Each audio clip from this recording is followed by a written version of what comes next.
Personal record, Legionnaire Iason, 543-256-721. Day 14. Our supplies are running out. Food and water are barely a concern for my brothers and I, as we are all capable of surviving many months on what we have remaining. However, in our escape, the oxygen recycle system has become damaged, and even with our enhancements, we are still slaves to simple biology.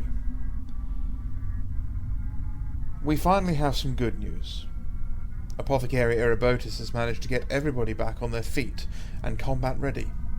Those too wounded to fight have been stabilized, and luckily none were too far gone to save. I have 30 battle-ready men aboard, but I would rather avoid a fight if possible. End log. Personal record, Legionnaire Iason, 543-256-721. Day 21. Menetius came to me last night with a suggestion. During his first days with the Legion, he was assigned to this sector, and has brought to my attention a glimmer of hope that under normal circumstances would have gone unnoticed. Back during the early days of the Great Crusade and the expansion of the expeditionary fleets, the Mechanicum built chains of supply stations, so ranging patrol craft and Medicae vessels could resupply without having to travel all the way back to friendly worlds.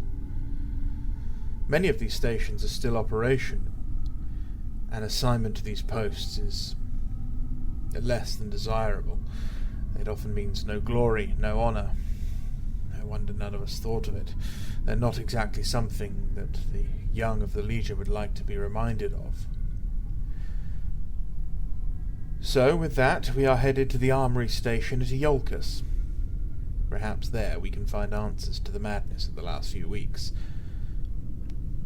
Or at worst, get word to our colleagues.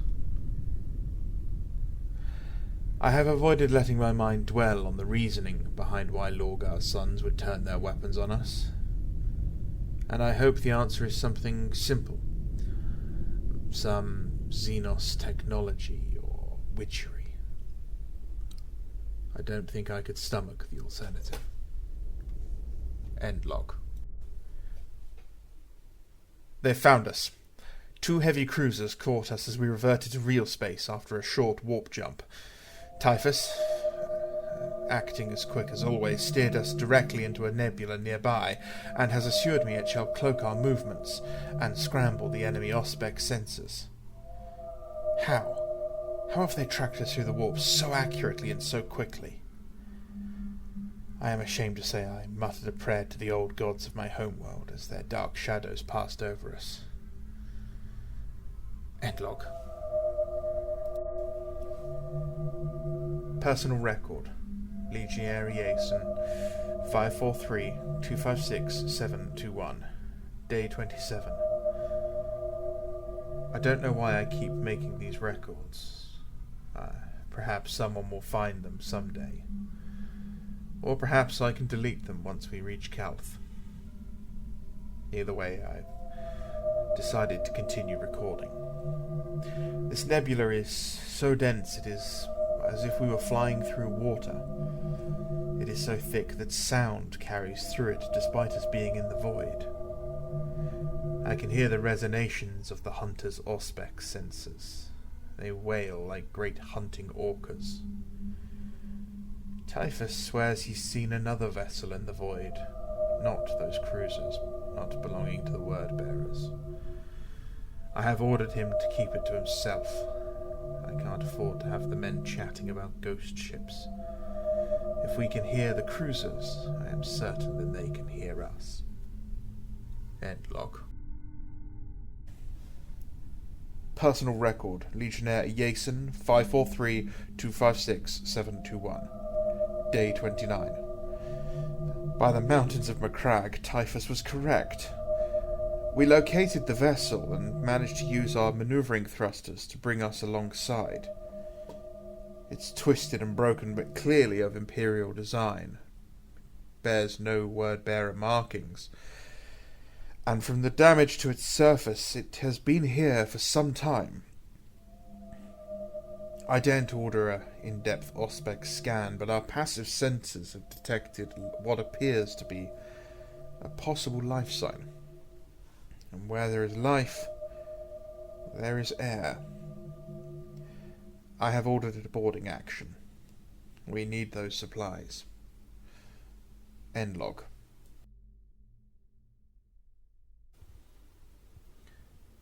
Personal record. Legionnaire Iason 543-256-721. Day 29.1. Damn this ship, damn this nebula, and damn Lorgar the most. Didn't find any answers aboard that ship, only more questions. The vessel was empty bar a single man and Astartes. The make of his armour was unfamiliar.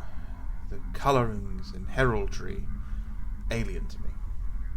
I have seen bands of renegade Astartes in the past, those cut off from their primarchs and legions, those who've faced punishment and censure but allowed cowardice to take hold, those so-called black shields. They're rare, but all of them have one thing in common. None of them decorate their armour so. They never take such pride. He wears steel plate, worn and chipped but polished, oiled, well cared for. His sigil is an azure serpent on a white field, with red trims. To his breast he clutches a broken spear, as he mutters quietly to himself of some war master named Slader. No one here has heard of such a general. We only know of one war master, and that is not Slader. Erebotus has reported that he is not harmed, no apparent injuries, but his mind is warp-touched, and he raves of saints, of battles that I do not recognize. He slips in and out of lucidity, sometimes becoming almost normal, cognizant, and other times screaming as if he was burnt. I have ordered Erebotus to sedate him heavily. We shall take him with us, and hopefully we can answer who he is and what he is doing here. But I can't risk him causing trouble. End log.